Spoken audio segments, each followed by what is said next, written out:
Hello, this is Julia, and today I want to show you how I made an Easter card for a guy. So I didn't want to make it too cute, so I'm using the 3 Amigo stamp set here by Mama Elephant, and ignore the other supplies. I'm not using them because I changed my mind about 20 times while making this card. I started out by stamping the little guy with Memento Tuxedo Black ink, and that ink is, doesn't bleed when you use it with Copics, so that's why I recommend this ink. I'm using my R27 marker here to lay down color where the shadows will go, just so I know where I want to have the shadows. And then using my darkest color, which is an E79, to draw in, the shadows, obviously.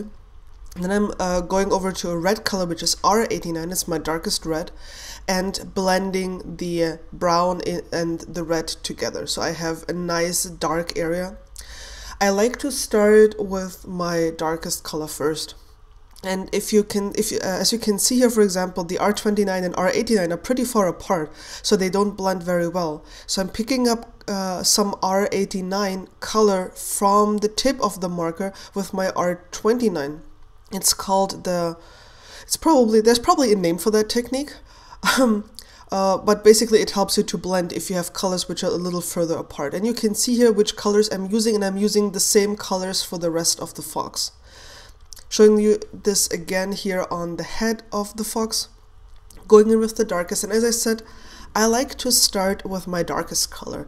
The reason for that is I find if I lay down a coat of color with my lightest color first over the entire image, it will turn out darker in the end than I want it to be, because I will end up having to go over the lightest area again at some point with the lightest color. So I have at least 2 coats of color there.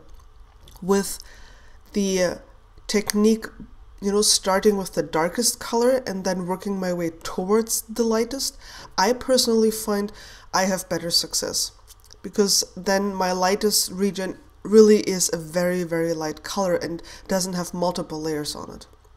Once more, I'm using the tip-to-tip, that's the name of it, the tip-to-tip blending technique, picking up R89 with my R29 marker from the tip of the marker, just so I can blend those colors out a little bit, or a little bit smoother.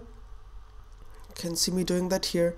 And then I'm moving on to the lighter, the middle color. Sorry, my head got in the way, but I basically did the same thing.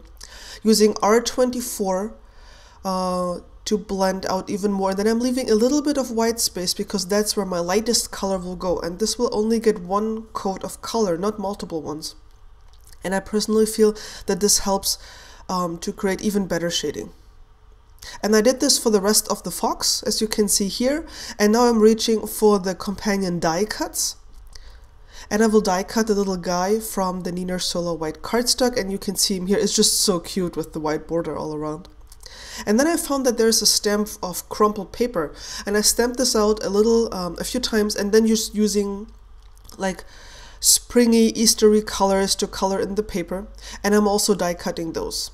Now I'm bringing back the little guy here, and I'm grabbing my Memento marker, and this is the same ink that is in the Memento dye ink pad, which means it works with Copics.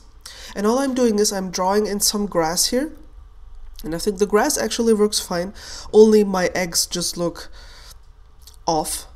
I don't think those are eggs. Eggs look different, right? But maybe if it's like dinosaur eggs, or I don't know. No, my cat is jumping on the table next to me. Probably she sees the eggs and wants to steal them. Sissy, no. And then I'm just coloring in the little image here that the fox holds. You can see it here, just keeping it very simple, not anything fancy. This is another piece of Nina Solo white, and I'm just holding down the fox where he's going to go, and then using different shades of brown to create the ground on which he will be standing.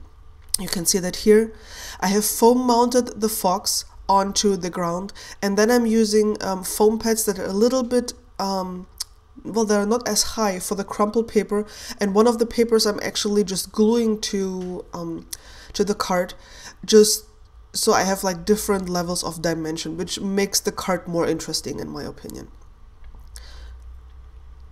Now, in order to make the card male, I decided to use some black glitter washi tape, and I did this and I was like, oh, this looks kind of weird. That's a lot of black to one side, and just it didn't work. Like, it was weird, and it just didn't work for me. I felt like completely unhappy, and then I started to experiment. What if I would see less of the glitter tape to the side?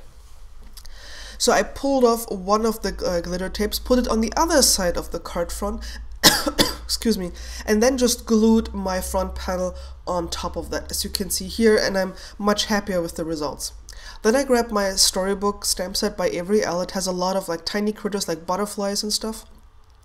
And I just stamped some of them out, and the coloring here is very, very simple, just one color, no blending at all, just to add some more to the background here. And you can see the finished card, very simple, not too cute, with a greeting on the inside. And that is it. I really changed my mind a lot on this card. I hope you've enjoyed it. If you did, leave me a thumbs up, and see you again next time. Bye!